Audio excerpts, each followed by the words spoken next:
Okay everyone, this is quite a short tutorial, just looking at some basic blending modes.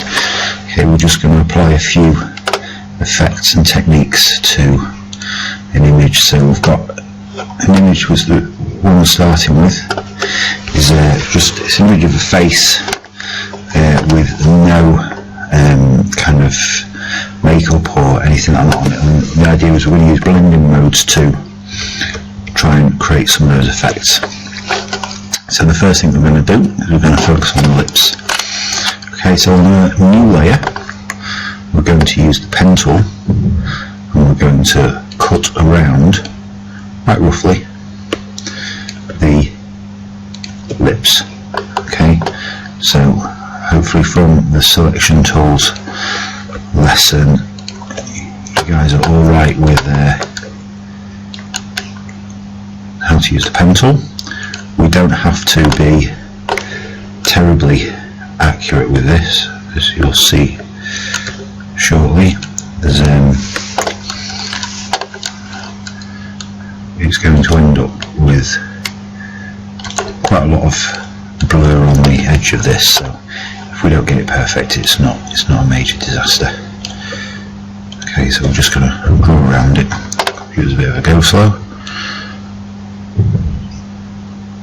I'm going to finish off the path. So with our path tab, we're going to use Control and click and make sure we've got a new layer.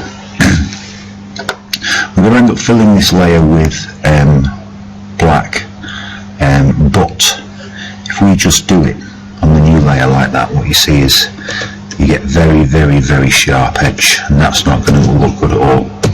So if I undo that, what we need to do is we need to select modify and then feather. I'm going to go maybe for 5 pixels. If you watch the edge of the selection when I press OK, you'll see it change. I think it looks a little bit smaller. So basically what it's done is it's feathered all the edges of this selection, so that when we fill it now it gets a much softer edge, and you can see that the 5 pixels is the distance between where it is full black and completely transparent. You can see that dotted line is through the middle. So once we've done that, okay, we're going to choose a blending mode. So the blending mode is the way the lights, darks and midtones blend through to the layers underneath. It's very difficult to say what some of them specifically do, because it's very different depending on the two images you're trying to put together. But the reason we picked black is because we want to have full control over what we do with this. So the lips are pink, so if we blend it with black they will go very dark red, and then we can use transparency or opacity to have full control over exactly how they look. Okay, so these are our blending modes. So we have quite a large list, but for this one we're going to pick overlay, and you'll see straight away it looks better than it did, but it is far too intense for what we want. So I'm going to bring this down to look slightly better. Okay, so we'll label that one lips, and then we're going to do something similar with the eyes. So there are only 4 parts of this that we're going to do. We're going to do the lips, the eyes, the skin, and then around here for the eyelashes. Okay, so if we go back to our background layer, the pen tool out again, and I'm going to draw round the actual eyes here.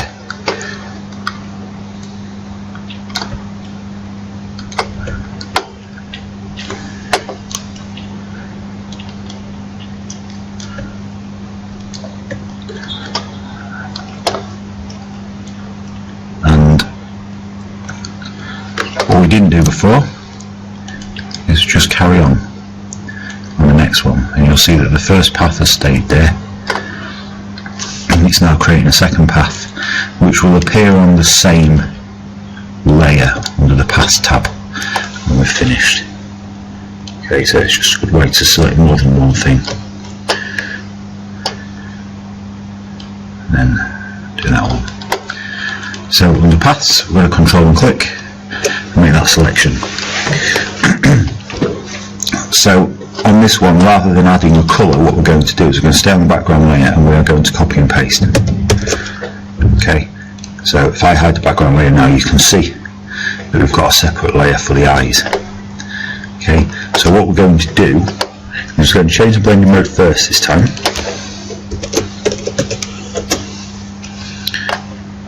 We're going to change it to overlay again, and then we're going to change the colours. So if we go to image adjustments, hue and saturation,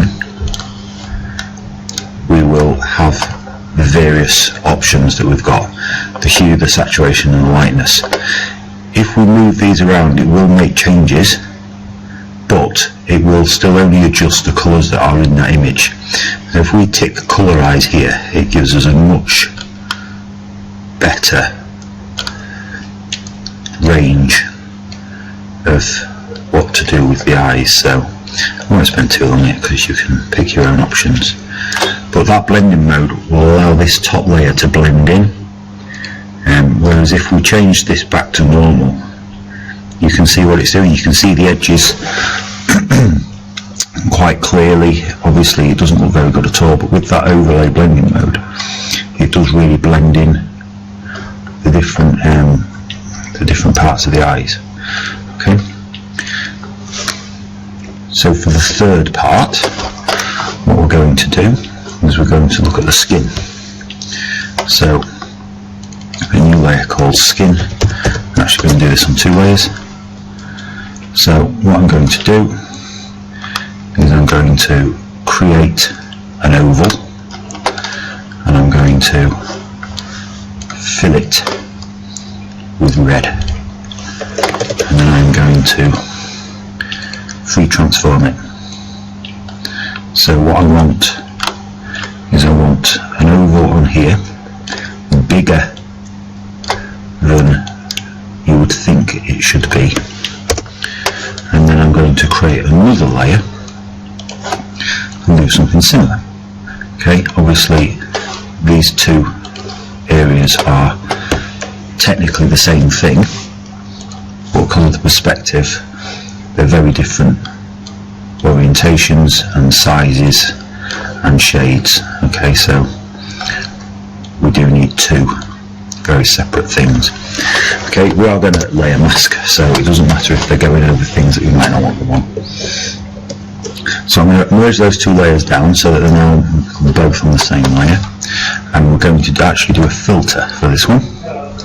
I'm going to filter, blur, Gaussian blur, and I am going to drag to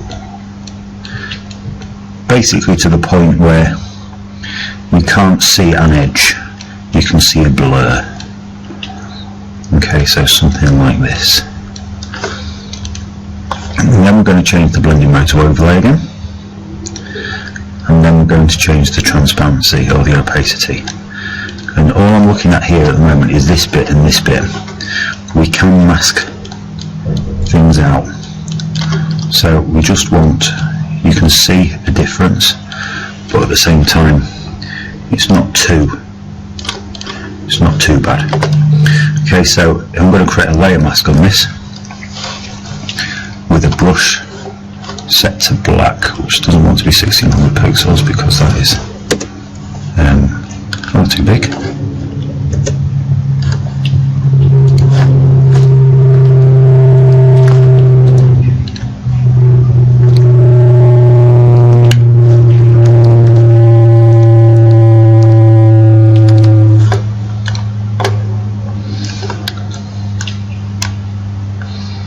What I'm going to do is mask out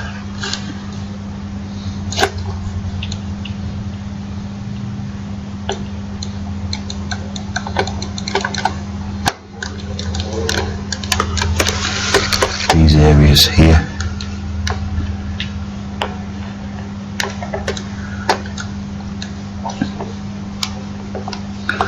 and fade parts of this image where we don't want them.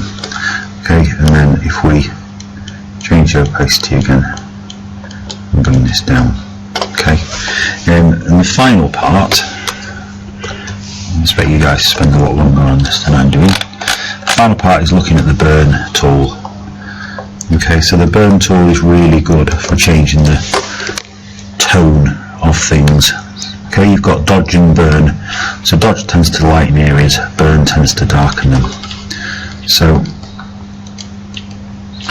if we go to, say it's quite a small brush, and what we're going to do is we're going to pick, I think, shadows, because it's the darker parts. If it doesn't work, we'll move to midtones.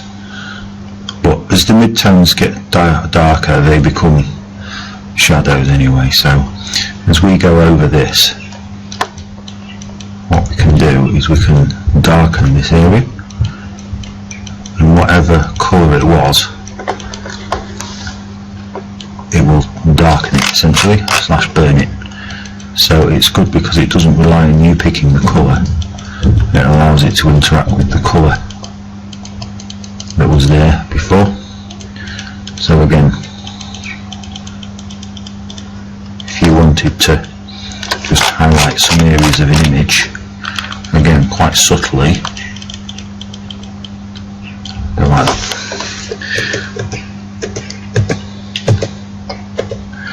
We'll change exposure down on this one to 15 or something. Just make it a bit more subtle. Okay, so what you can do is you can start to edit various areas of an image just using the blending modes. Okay, so things that I think this here on this eye is a bit too dark, this area of the cheek here is too red, needs layer masking out a little bit more, and so on. But again, with the magic of modern technology, there's a final version, a further along version with a few more tweaks using blending modes for you to look at, and yeah, short tutorial, that's it.